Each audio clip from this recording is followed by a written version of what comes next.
Hello. Welcome to another episode of Spring Fever. As always, it is me, XFL Jim. Can you smell what the XFL is cooking?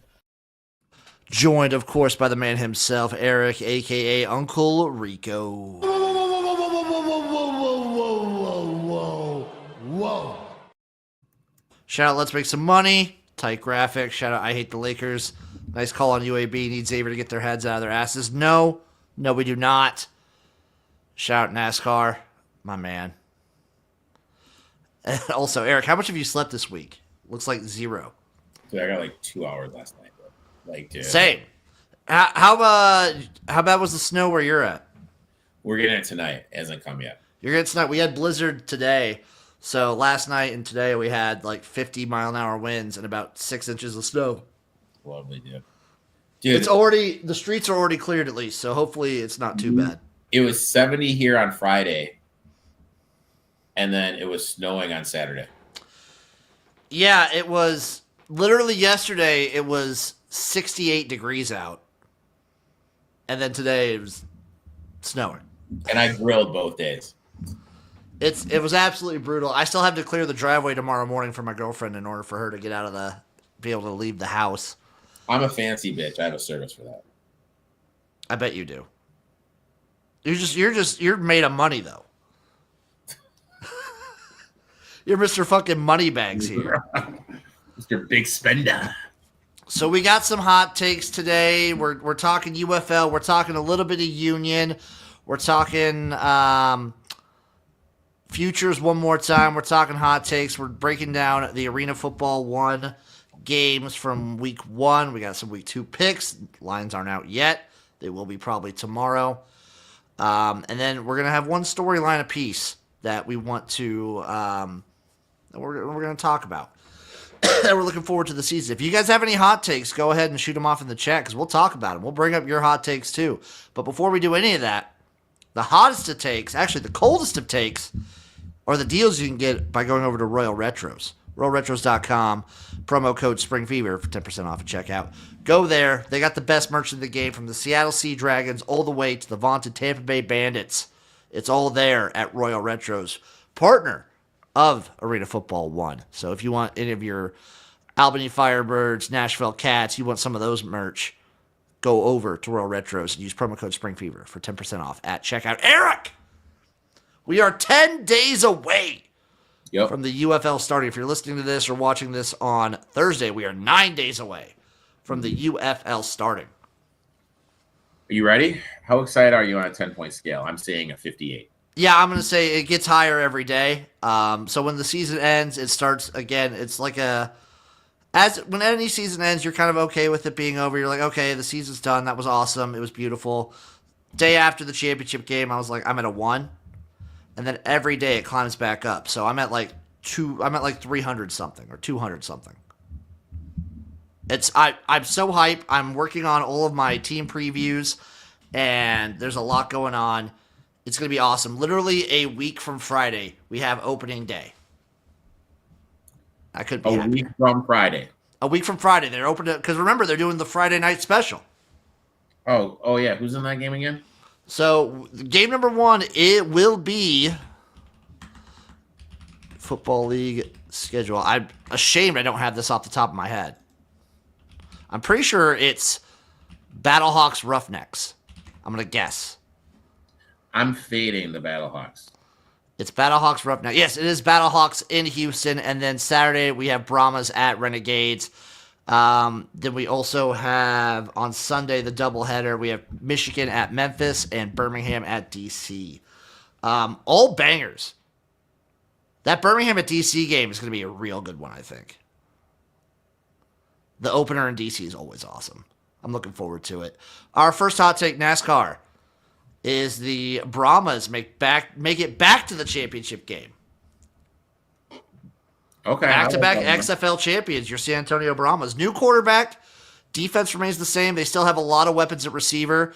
Their running back room, honestly, might be the best running back room in the UFL. Mm-hmm.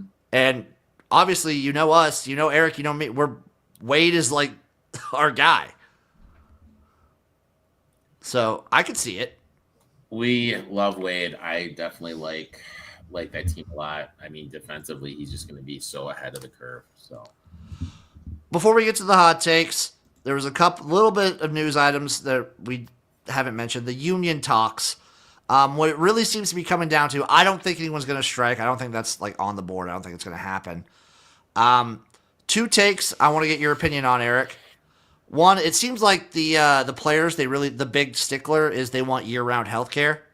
Which is rightfully so. I mean, they're putting their bodies on the line. I don't know if there's but it's one of those things like if you're the company, which this is a business, why would you want year-round health care for someone that's not a year-round employee? That's obviously the UFL's argument, I would imagine. I think the way around it is if during the year, let's say you have a catastrophic injury, okay, the expense for that injury will be covered by the UFL. Okay, I'm no expert. I'm dumb when it comes to this stuff. I think that's already the case if it's like a severe injury. I don't know that.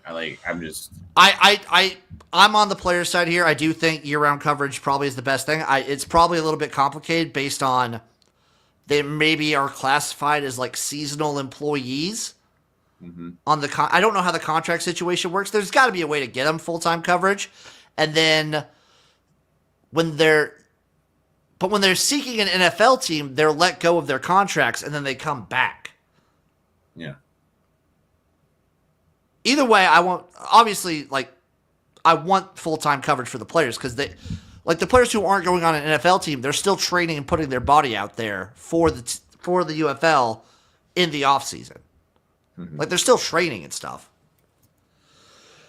But that seems to be the sticking point. I've heard some people have the rumors of like players wanting $150,000 contracts or whatever. That has no validity from anything I've seen. So I think healthcare would be the big thing, and that makes it. I think that could be a sticking. I could understand that being a sticking point for both both sides, mm-hmm. and it makes it very understandable. Yeah. Now, Eric, on to the hot takes. I'll start us off. My first hot take is the Arlington Renegades making the UFL championship game. My hot take is... Well, I want to explain it first. Okay.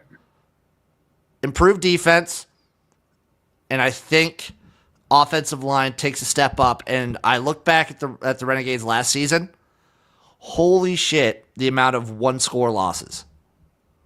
They were in almost every game. So they're due for a little positive regression. A little positive regression. You know how much we love talking that. What's your first hot take? My main thing is Battlehawks, no dice in the playoffs. I have that as well, so that's my next one. New OC who's never called plays before. New quarterback, unproven quarterback. I just think they're just going to kind of take a huge step backwards. Especially, we take for granted how difficult it is to design an offense, run an offense, make adjustments during the season for the offense, call plays during the game, call plays to keep everybody happy, making sure people get their touches, making sure people get their snaps. It's a lot of effing work, and I just don't think that people realize all that stuff, and I think that's going to be a hard time for the Battlehawks this season. I do think I'm still not super sure about the OC situation, but I do think with the quarterbacks, if it clicks, obviously the Battlehawks could be amazing because the skill positions they have are probably still the best in the league overall. Mm-hmm. But I also have them missing on the playoffs. If they miss the playoffs again, does Beck try to go somewhere else? Yes. Because it seems like he's been trying to dip his pinky toe into college a little bit.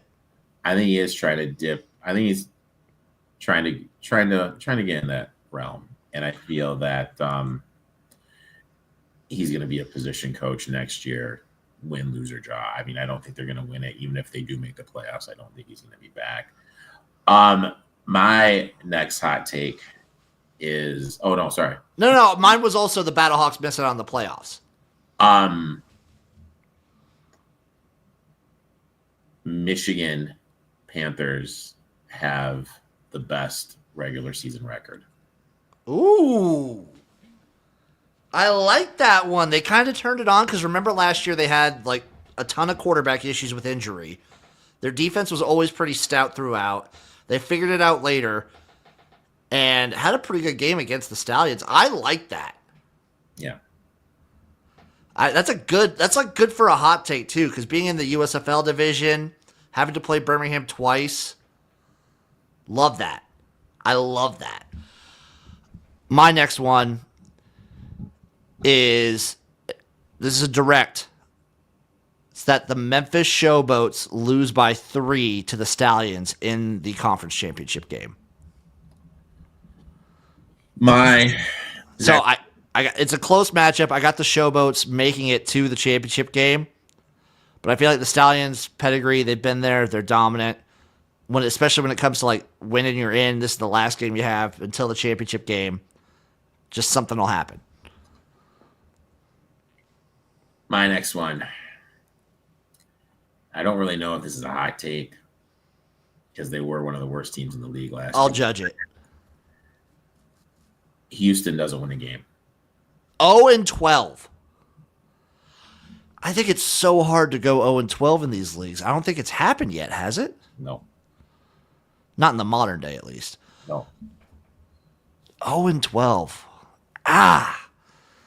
See, I had Houston as a potential bounce back team. In my opinion, they have the worst coach in the league, but 0-12 is wild. That is a hot take. That is a hot take, Eric. Very hot. I think my next one is too. Jordan Tamu leads the league in passing stats. Okay. My hot take to go along with that. Okay. Is he is benched. Sanders comes in, and Sanders leads them to the title. Okay.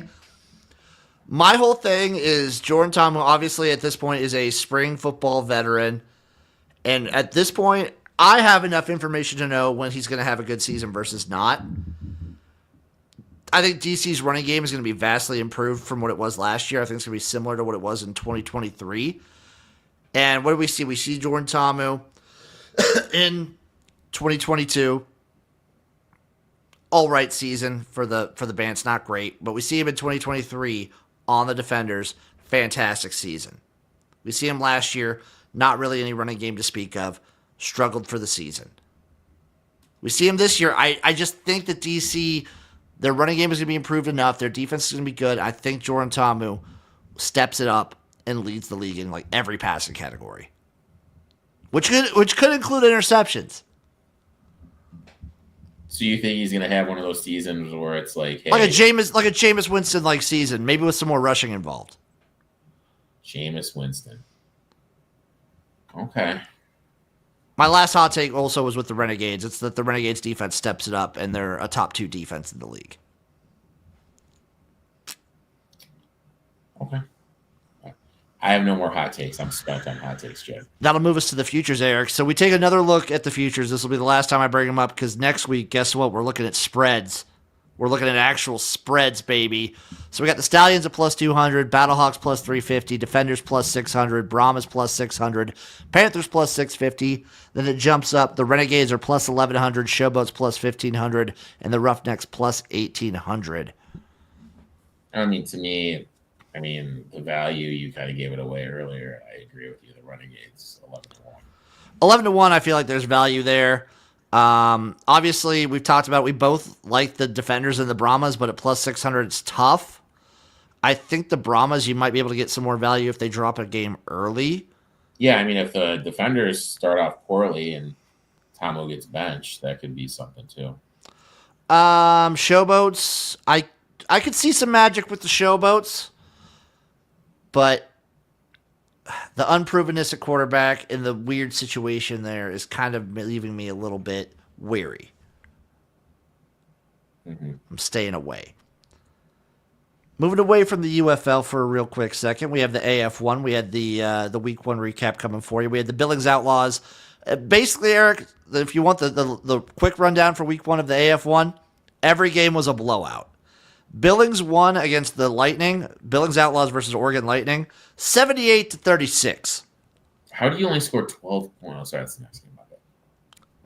Yeah, we'll get to that one. But Billings, I think they just kind of showed, guess what? We were one of the best teams in the league last year in the AFL for a reason. Oregon Lightning, like Billings, they just got out to a huge lead and Oregon couldn't keep up. So let me ask you this, my friend. I've never watched an AFL game, so I'm no expert at it. Have you watched any arena football game ever? Yeah, I have in the past. How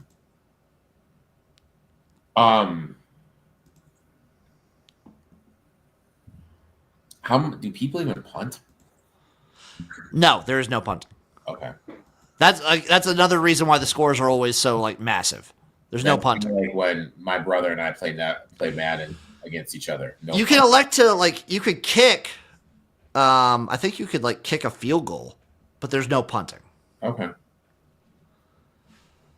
Game number 2, we had the Salina Liberty taking on Corpus Christi, the Tritons. Your pick was the Tritons, and good pick on you because the Tritons won this one 40-12.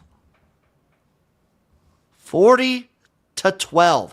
And I was writing about this one earlier for my AF1 for Arena Gym to kind of talk about. Mm-hmm. I can't tell if the Tritons are really good or if this is one of the worst games I've ever seen a team play in the Salina Liberty. And I think I settled somewhere in the middle. The latter, just on the score. I think I settled somewhere in the middle. I think Corpus Christi is pretty good. The Liberty are awful. They need to switch it up. You were asking how do you score 12, Eric? Well, with 6 interceptions. Okay, respect. Yeah, Javon Kilgo went 10 for 32. 6 interceptions, and 1 touchdown. Okay.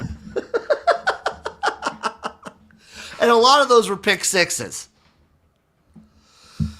That's just bad. Yeah, it was brutal. It was absolutely brutal. And then last, we had the Southwest Kansas Storm 63, the Washington Wolfpack 33. This score is a little bit deceiving. Shout out Southwest Kansas Storm. They're on a crazy tear right now, 2-0. But this was a game until the latter second quarter. And then what I've seen, so from the two, Billings and Southwest Kansas, yeah. Once they built a lead and kind of get a 2 to 3 score lead, there's no shot of these other teams coming back. And Kansas, the Storm, they have a pretty darn good defense. So they're red hot right now. I'm very excited for next week. Just roll us into week 2. The Kansas Storm are taking on the Albany Firebirds. Everyone's favorite team. So many people still have them ranked number 1 in all the arena football leagues. They haven't played a game yet. Southwest Kansas has played 2 games, and Albany has played 0. Okay. So we get our first matchup this week. It's the Storm at the Firebirds. Okay. I'm excited. You're pumped? I'm pumped. To be honest, as much as I'm a spring football guy, UFL number 1, arena football is a little bit downgraded a bit. It's going to be on the small screen compared to the college basketball this weekend. I was going to be pissed if college basketball wasn't on the big screen, Jim. Well, college basketball is going to be on my giant 90-inch TV, fourplexed, and then I'm going to have a little laptop for arena football. Okay. But I'm going to be watching. Because the streams have been excellent. Evergreen now has been awesome. Vice TV has been great. All the AF1 streams have been fantastic. I'm looking forward to them. We also have the Oregon Lightning taking on the Washington Wolfpack this weekend. Very excited for that one. It's a natural rivalry, and I'm hoping that that's going to be like the first very like down to the wire close game of the season, because every game so far has been a blowout. I would like a little juice. I'd like some juice here. I'd like a little bit of something going on. And then IFL is starting next weekend too. They start the same time as the UFL, but guess what? We're not going to be talking a lot of IFL because I don't know if Eric wants to shell out the $30 for the season. Maybe we split these. We go 15 and 15 to be able to even watch it. I'm waiting because there's a chance I might, because $30 for an entire season isn't crazy expensive. What are you gonna ask? Because the crazy part for me is it's $30 for the regular season, and then it's more for the playoffs. That was my question. Yeah, it's just the regular season. How much are the playoffs going to be, and do you get a discounted rate? It'd have to be. There's not that many games. It's got to be like, I would think it'd be $10, $15. Or maybe they get a partner and they show it on cable or something. I don't know. I don't think we talked about it, but the Green Bay Blizzard owner was on a video conference with somebody, and she flat out said, "Hey, there are other leagues out there for free if you want to watch. This is our product." I was like, I don't know if that's something you want ownership saying. She said that? Yeah. What's she look like? She's like an old lady. Green Bay Blizzard owner.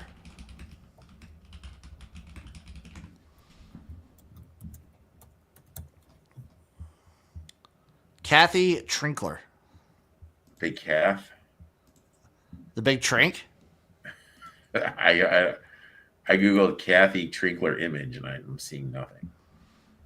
Well, I mean, it's an indoor football league team, Eric. I'm not sure they're that famous. Like not to throw shade on them or anything, but like when they roll into the Green Bay's finest restaurant, they move Matt LaFleur over a table. They should. But like that seems like a crazy thing to say.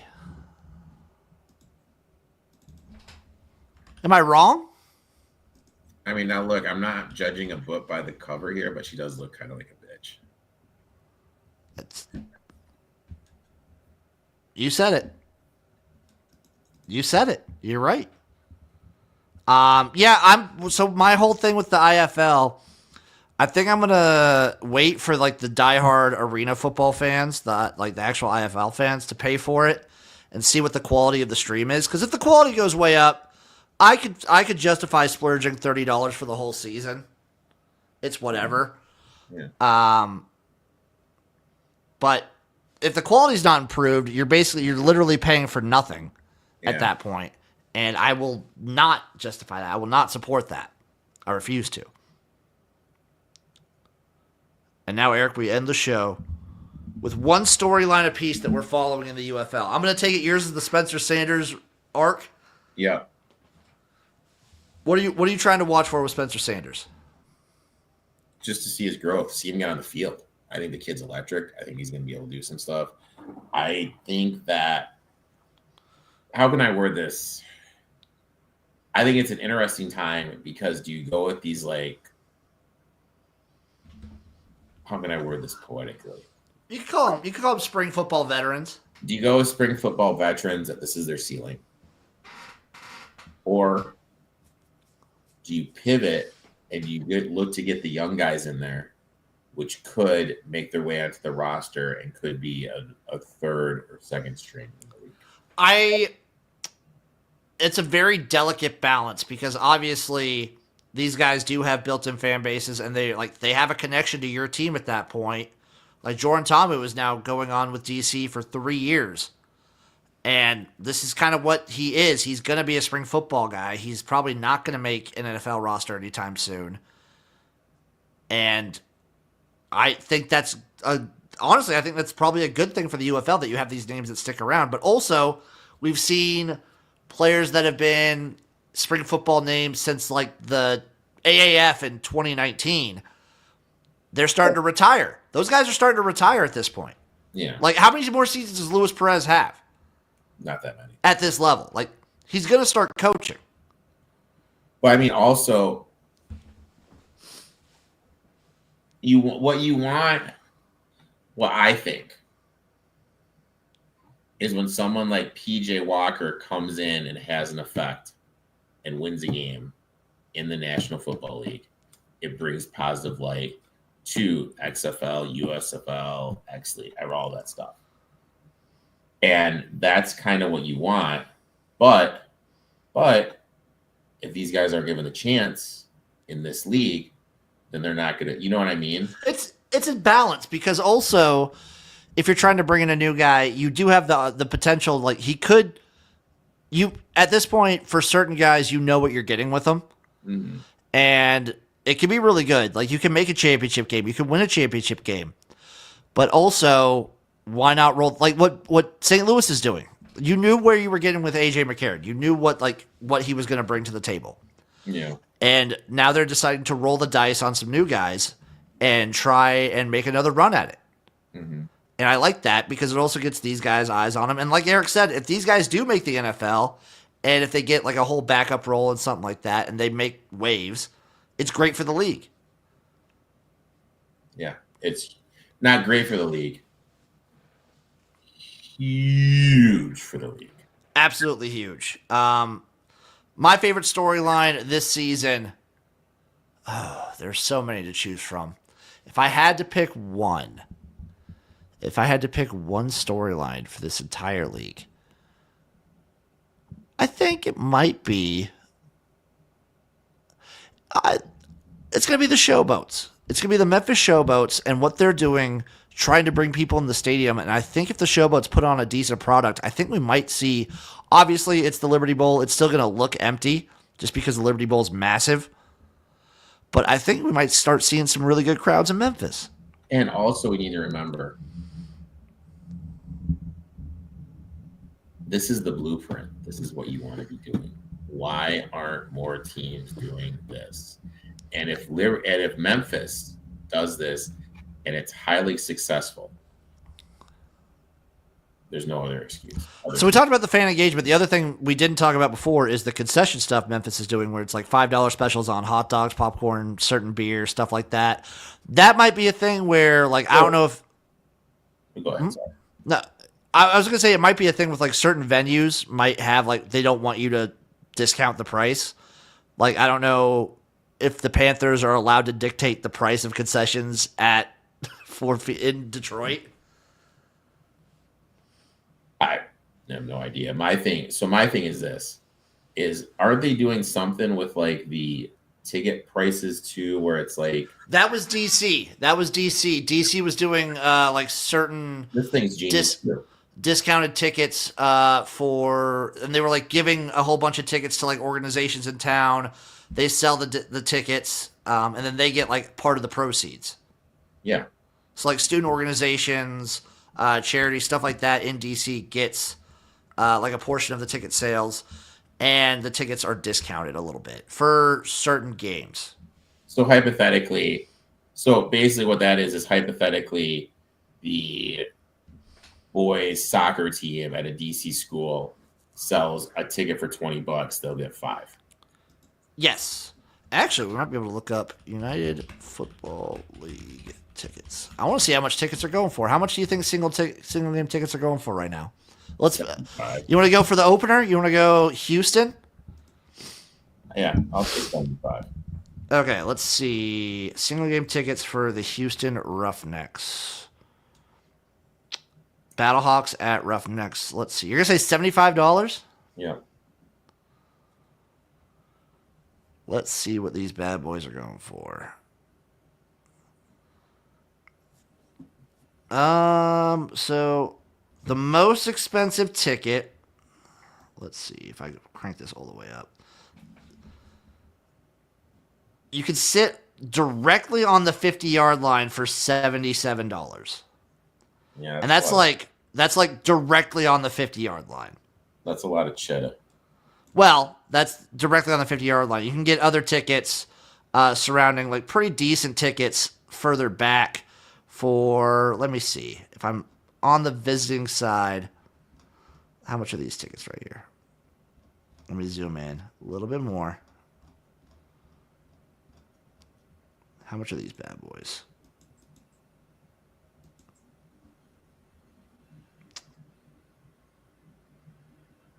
These ones are one ticket. Only one ticket. I think so. Most of the tickets are around like 25 to 30, which I feel like is very reasonable.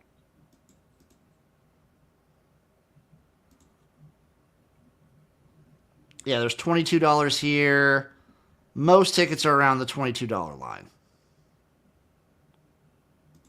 Which I don't know about you, Eric, but I would pay. I'd pay any day of the week. I'd pay $25 for tickets. That's pretty good. Yeah, most of the tickets are around $22. Those are still pretty good seats. So I'm going to go ahead and assume that most tickets in the UFL are going to be going for anywhere from $20 to $50. Which I don't know. You've been to a couple. What's the average price of an NFL game? Oh my god, dude! I haven't been to the NFL game in years, dude. I have also not been to the NFL game in years. A Nebraska game will run you like $200.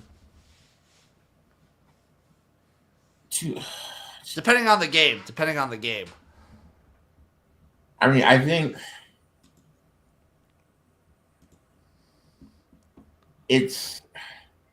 that's one of the things that spring football does very well, and they need to play more into. Is it's a much more affordable thing to go do. It's much more affordable, but it's kind of like, all right. So, where are you going with this? What's clicking in that old Uncle Rico ticker? all right. So, I'm looking at it right now. What are you looking at? All right. Well, no, I was gonna see how much the Savannah bananas were.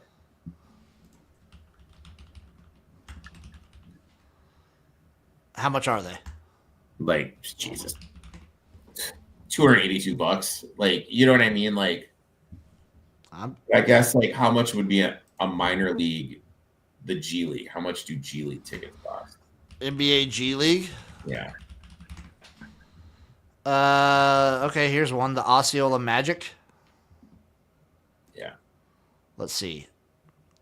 Versus the Motor City Cruise. Let's see right here. Tickets for this. Anywhere from $11 to $136. All right. What about a minor league baseball team? Minor League Baseball tickets.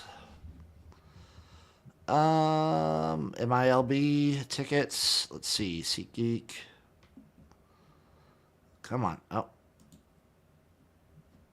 If the SeatGeek website actually wanted to work.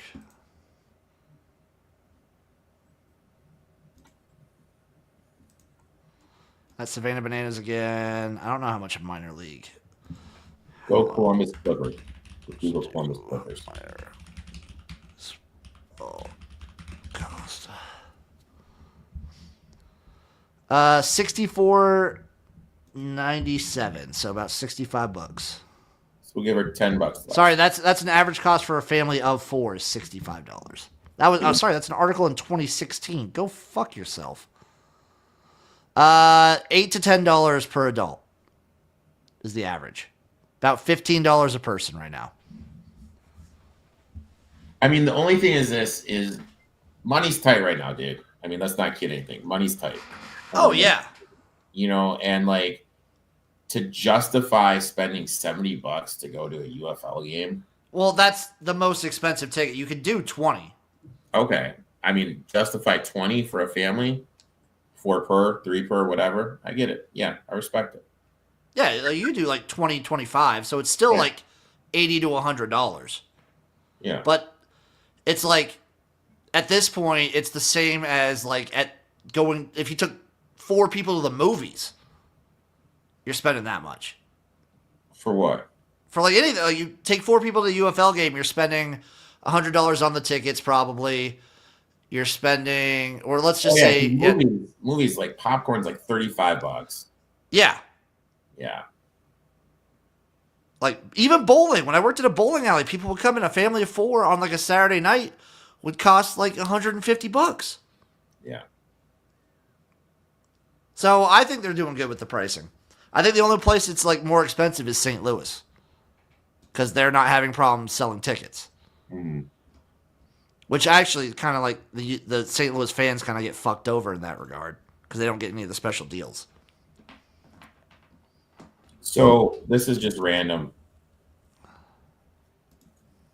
The UFL stadium you want to see the game in the most is?